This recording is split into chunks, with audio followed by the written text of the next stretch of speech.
Hello, welcome back student in our online lecture series on paper number B101, which is on cryptogamic botany in unit number 1. As far as previous lecture, we talk about general character of the algae and then classification given by Smith classification system of division of algae into 7 different divisions.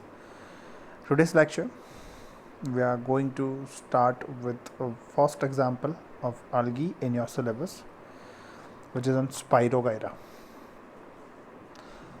અત્યાર સુધી આપણે unit number 1ની અંદર B101 પેપરની અંદર unit number 1 બોટની FY first semester પહેલા યુનિટની અંદર આપણે અત્યાર સુધી આલ્ગીના જનરલ કેરેક્ટર વિશે વાત કરી ગયા. આલ્ગી કોને કહેવાય, આલ્ગીની ડેફિનેશન શું છે, આલ્ગીના જનરલ કેરેક્ટર કેવા હશે. આલ્ગીના જનરલ કેરેક્ટરને આધારે સ્મિથ નામના વૈજ્ઞાનિકે આપેલા ક્લાસિફિકેશનના સિસ્ટમને અકોર્ડિંગ આલ્ગી છે એ 7 ડિફરન્ટ ક્લાસમાં અથવા તો 7 ડિફરન્ટ ડિવિઝનમાં ડિવાઈડ થાય છે અને એ ડિવિઝન સિસ્ટમ આપણે લાસ્ટ લેક્ચરમાં જોઈ ગયા. આજે તમારા સિલેબસની અંદર આલ્ગીના as I told you in previous lecture તમારા સિલેબસની અંદર યુનિટ નંબર 1ની અંદર આલ્ગીના 2 એક્ઝામ્પલ ભણવાના છે. એ એક્ઝામ્પલમાંથી પહેલું એક્ઝામ્પલ છે સ્પાઇરોગાયરા અને સેકન્ડ એક્ઝામ્પલ છે સરગાસમ. તો આજે આપણે પહેલું એક્ઝામ્પલ જે સ્પાઇરોગાયરા છે એના વિશે વાત કરીશું.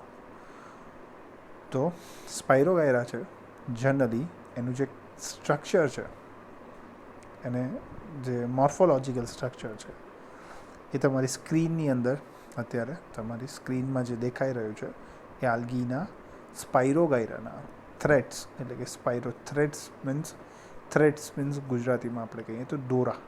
તો સ્પાઇરોગાયરાનું મોર્ફોલોજિકલ જે સ્ટ્રક્ચર અને આપણે જો સિમ્પલ લેંગ્વેજની અંદર વાત કરીએ તો દોરા લાઇક સ્ટ્રક્ચર, દોરો જેવો હશે, તમે જોયો છો દોરો બતાવે એ દોરા જેવું એનું સ્ટ્રક્ચર હશે.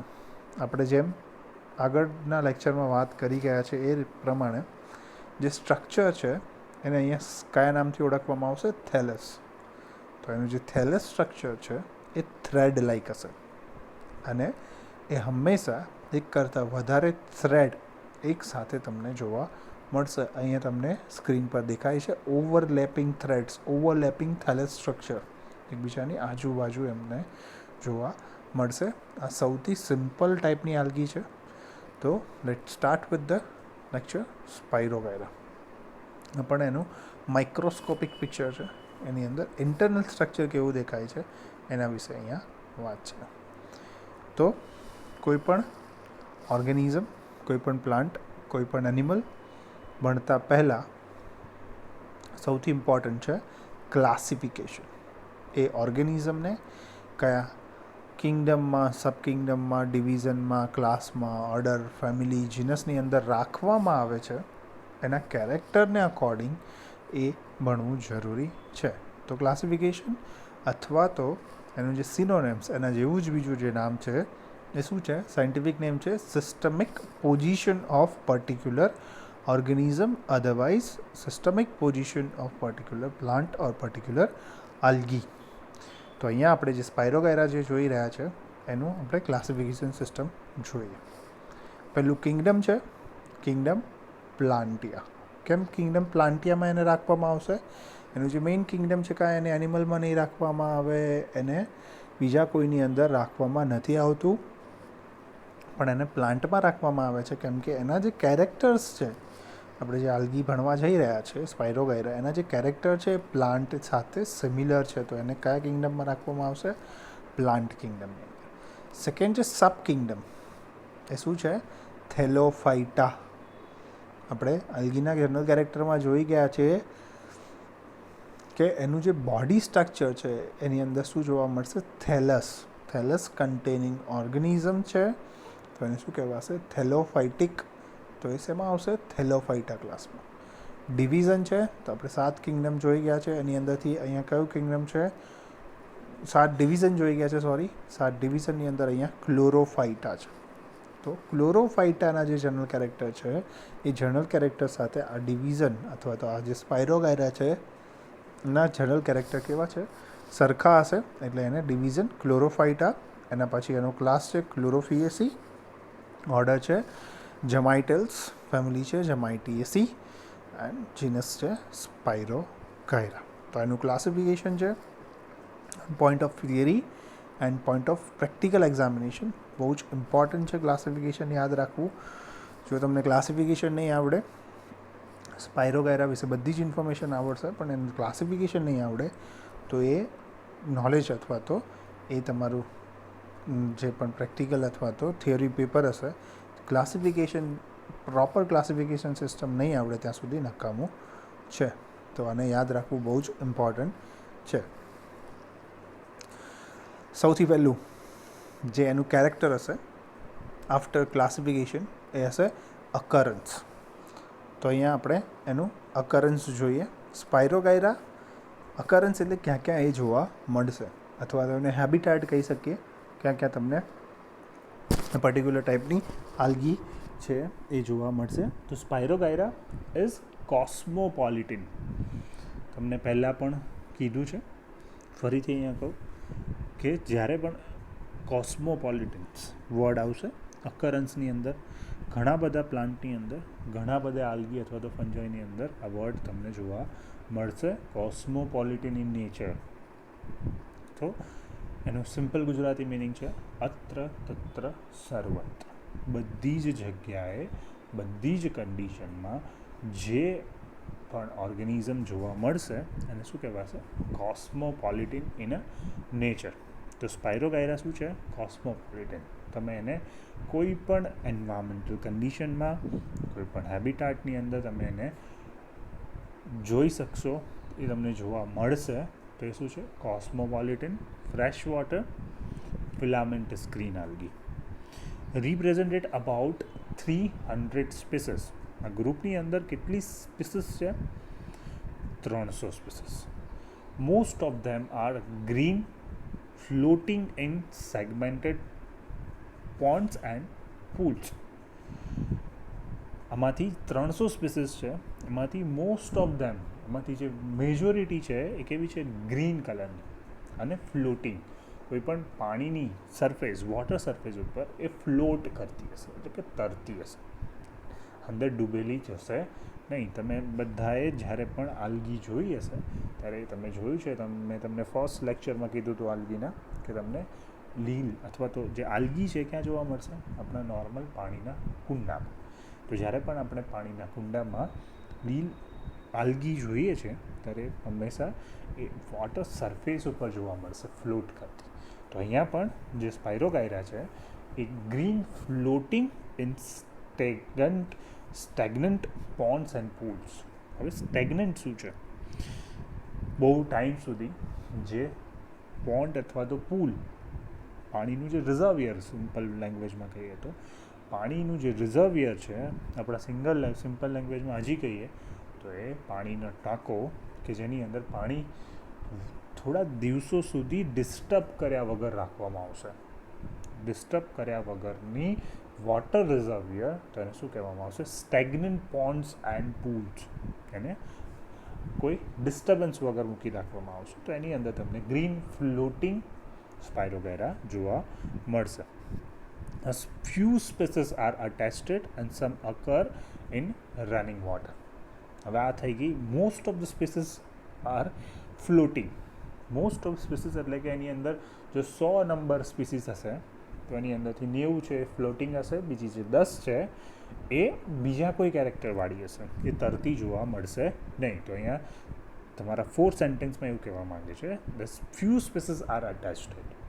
એમાંથી જે 10 આપણે વાત કરી રહ્યા, 90 છે એ ફ્લોટિંગ હશે, 10 સ્પીસીસ છે એમાંથી 5 છે એ પાણીની અંદર અટેચ્ડ હોઈ શકે, એ ફ્લોટ કરતી જોવા નહીં મળે. સમ અકર ઇન રનિંગ વોટર. આપણે બીજું અહીંયા શું કીધું? સ્ટેગ્નન્ટ વોટર, ભરાયેલા પાણીની અંદર, સ્થિર પાણીની અંદર તમને જોવા મળશે. ઘણી બધી એવી આલ્ગી છે આની અંદરથી કે જે રનિંગ વોટર સાથે પણ તમને જોવા મળશે. ઇટ વોઝ ડિસ્કવર્ડ બાય લીક. આની જે ડિસ્કવરી છે એનું જે આઈડેન્ટિફિકેશન છે એ લિંક નામના વૈજ્ઞાનિકે કરેલ હતું. Spirogyra is commonly known as, હવે આપણે પહેલાં જોઈ ગયા કે સ્ટેગ્નન્ટ પોન્ડ્સ અને પૂલની અંદર જોવા મળે છે, તો એનું જે કોમન નામ છે એને જે લોકો એને સ્પાયરોગાયરા તરીકે નથી ઓળખતા એના માટે એનું કોમન નામ છે pond silk, water silk, pond scum or marinates tree because of their bright green silky appearance. જ્યારે પાણીની સરફેસ ઉપર ફ્લોટ કરશે ત્યારે ગ્રીન કલરની સિલ્ક જેવી સપાટી તમને જોવા મળશે. એની ઉપરની જે અપર સરફેસ છે જ્યારે ફ્લોટેડ આલ્ગી હશે ત્યારે સિલ્કી અપીરન્સ, એના પર જ્યારે સનલાઇટ પડશે ત્યારે બ્રાઇટ ગ્રીન કલરની જોવા મળશે. તો એના અલગ અલગ નામ છે, એમાંથી pond silk, water silk, pond scum and mermaid's tresses આ એના નામ છે જે તમને અહીંયા જોવા પણ મળશે. જ્યારે વોટર સરફેસ ઉપર હશે ગ્રીન ફ્લોટિંગ આલ્ગી છે, એ ફિલામેન્ટસ ગ્રીન ફ્લોટિંગ આલ્ગી, તો એ પોન્ડ્સની અંદર જો હશે તો તળાવની ઉપરની સપાટી આખી ઢાંકી દેશે, તો એને શું કહેવામાં આવશે? પોન્ડ સિલ્ક, વોટર સિલ્ક, અથવા તો એ પાણીની અંદર છે તો એને શું કહેવામાં આવશે? Water silk. Next, after occurrence or habit or habitat, next one is morphology. હવે કેવું દેખાશે? Plant body of Spirogyra is unbranched filamentous thallus. Unbranched, એની અંદર કોઈ બ્રાન્ચ નથી, ફિલામેન્ટ ટાઈપનું છે. શું? એનું બોડી સ્ટ્રક્ચર. બોડી સ્ટ્રક્ચરને આપણે કયા નામથી ઓળખીએ? થેલસ. તો અહીંયા થેલસ કેવું છે સ્પાયરોગાયરામાં? અનબ્રાન્ચ્ડ અને filamentous. Measuring about 1 metre in length. એની લેન્થ કેવી હશે? 1 મીટર. એનું થેલસ છે 1 metre. Spirogyra filament is very slimy due to the presence of mucilage setha that lines the whole filament. એનું જે બોડી સ્ટ્રક્ચર છે એને જ્યારે તમે ટચ કરશો ત્યારે કેવું હશે? ચીકણું હશે, સ્લીમી હશે, સ્લીપરી હશે. તમે હાથથી એને તરત પકડી શકશો નહીં, કેમ કે ઇટ ઇઝ અ વેરી સ્લીમી. હવે સ્લીમી છે એનું રીઝન શું છે? ઇટ ઇઝ ડ્યુ ટુ, હવે એવું કોઈ મટીરિયલ એને બોડી સરફેસની આજુબાજુ એવું કોઈ મટીરિયલ હશે કે જેના કારણે ચીકણું અથવા તો સ્લીમી અથવા તો સ્લીપરી છે. તો એવું મટીરિયલનું નામ શું છે? Presence of mucilage sheath that lines the whole filament. એનું જે હોલ આખું ફિલામેન્ટ છે એને ફરતે મ્યુસિલેજ સેટનું લેયર છે જેના લીધે સ્લીમી જોવા મળશે. The mucilage often hold the filament together in matted blanket. હવે મ્યુસિલેજ છે એના લીધે એક તો સ્લીપરી છે, એના સિવાય ફાયદો એ છે કે જેટલી પણ ફિલામેન્ટ્સ છે એની આજુબાજુની એ બધી ફિલામેન્ટને એક સાથે ભેગી રાખશે, અને ભેગી રાખવાના લીધે તમને પાણીની અંદર એક બ્લેન્કેટ બનેલી જોવા મળશે, એક ચાદર જેવું સ્ટ્રક્ચર પાણીની સરફેસની ઉપર તમને જોવા મળશે due to presence of mucilage sheath. Clear? તો આનું સ્ટ્રક્ચર છે આપણે જે વાત કરી ગયા સેટ ઓફ મ્યુસિલેજ, અહીંયા તમને દેખાય છે. એનું body structure filaments body structure છે. એ ફિલામેન્ટસ બોડી સ્ટ્રક્ચરની આજુબાજુ સેટ ઓફ મ્યુસિલેજ છે. એ સેટ ઓફ મ્યુસિલેજના લીધે આ આખું સ્ટ્રક્ચર છે જે આ બીડ લાઈક, જે મણકા લાઈક તમને આમાં મણકા જેવું સ્ટ્રક્ચર તમને દેખાય છે, આ મણકા જેવું સ્ટ્રક્ચર એકસાથે બાંધી રાખવા માટે અહીંયા સેટ ઓફ મ્યુસિલેજ અથવા તો મ્યુસિલેજ સેટ જોવા મળશે. એના સિવાય એના બોડી સ્ટ્રક્ચરમાં આપણે આગળ જોશું એ પ્રમાણે, પણ પહેલાં અહીંયા ફિગર છે, ડાયાગ્રામ છે તો આપણે વાત કરી જઈએ. પોલર નોડ્યુલ્સ હશે, એના પછી હેટરોસાઇટ્સ હશે, ઇન્ટરકેલરી રિજન્સ કહેવાશે, આ કાઇનેટ્સ કે જેનો એ રિપ્રોડક્ટિવ પાર્ટ છે, હેટરોસાઇટ કે જેનું એ ટર્મિનલ લાઇન છે, એનું જે અંતનો ભાગ છે એને શું કહેવામાં આવશે? હિટ્રોસાઇટ્સ. ક્લિયર? નેક્સ્ટ, એની morphology. Unbranched filament of Spirogyra consist of number of elongated cylindrical cells similar type join end to end. શું છે એ સિલિન્ડ્રિકલ સ્ટ્રક્ચર હશે. અહીંયા તમને જે પણ સેલ્સ દેખાય છે એ બધા સેલ કેવા છે? સિલિન્ડ્રિકલ ઓર રાઉન્ડ ટાઈપના સેલ જોવા મળે છે. બીજા બધા જ સેલ છે એ એન્ડ ટુ એન્ડ એકબીજાના એન્ડથી એન્ડ સાથે જોડાયેલા છે, જેના લીધે એ ફિલામેન્ટસ સ્ટ્રક્ચર તમને કમ્પ્લીટ જોવા મળે છે. Terminal cell is dome shaped, ફૂલેલો હશે. ડોમ જોયું છે બધાએ, ગ્રીન હાઉસ જોયું છે, એની અંદર ડોમ સ્ટ્રક્ચર પર પતરું હોય એને શું કહેવાય? ડોમ. તો અહીંયા ઉપર જે ટર્મિનલ એન્ડ છે, ટર્મિનલ સેલ છે, કેવું છે? એ ડોમ શેપ છે. તો જ્યાં પણ તમને ડોમ સ્ટેપ સ્ટ્રક્ચર દેખાશે, વન સાઇડેડ, ટુ સાઇડેડ, તો એ શું હશે? એનો ટર્મિનલ સેલ હશે. Each cell of Spirogyra filament is cylindrical and consists of two parts, cell wall and protoplast. Cell wall surround the protoplast is protective and consists of two layers, inner cellulose layer and outer pectose layer. The pectose layer dissolve in water to form a slimy mucilage sheath covering whole filament.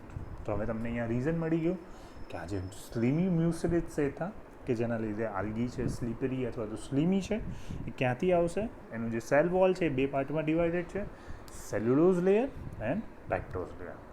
Cellulose છે inner layer છે, pectose છે outer layer છે. તો પેક્ટોઝ છે water સાથે dilute થઈ જશે, dissolve થઈ જશે, અને ડિઝોલ્વ થવાના લીધે એ સ્લીમી મ્યુસિલેજ શેથા બનાવશે કે જે આખા ફિલામેન્ટની આજુબાજુ વીંટળાયેલા હશે. The transfer wall, a cross wall between adjacent cell have middle lamina, a septum. બે સેલને જોડશે ત્યારે બંને વચ્ચે કનેક્શન માટે, બે સેલ વચ્ચેના cell to cell interaction, cell to cell connection માટે ક્રોસ વોલ પર શું જોવા મળશે? મિડલ લેમિના અથવા તો એને સેપ્ટમ કહેવામાં આવશે, અથવા તો ઘણાની અંદર એને સેપ્ટા કહેવામાં આવે. A single nucleus present at central cytoplasmic mass that held the center of vacuoles, vacuoleની સેન્ટરમાં હશે. અહીંયા તમને ફિગરમાં દેખાય છે સેલ વોલ હશે પહેલાં, ક્લોરોપ્લાસ્ટ છે આની અંદર, પિગમેન્ટ્સની અંદર, કેમ કે ઓટોટ્રોપિક છે. રિબન શેપ ક્લોરોપ્લાસ્ટ છે, કેવું છે? રિબન શેપ છે. સાઇટોપ્લાઝમિક સ્ટ્રેન્ડ, ન્યુક્લિયસ જોવા મળશે, પાયરોનોઇડ્સ જોવા મળશે એન્ડ સાઇટોપ્લાઝમ જોવા મળશે. સેન્ટરમાં અહીંયા શું હશે? ન્યુક્લિયસ જોવા મળશે. આ પણ એનું બીજું એક સ્ટ્રક્ચર છે. અહીંયા મ્યુસિલેજ શેથા છે, cell wall, cell membrane, cytoplasm, pyrenoids, nucleus.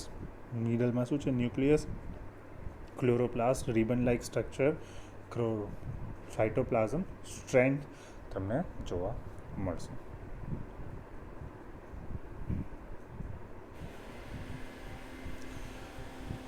સો અહીંયા સુધી આજના લેક્ચર માટે that's it four today.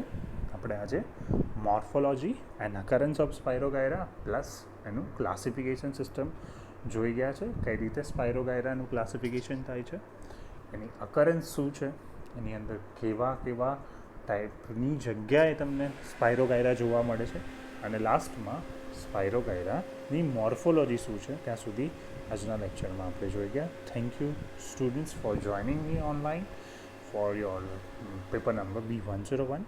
Thank you so much.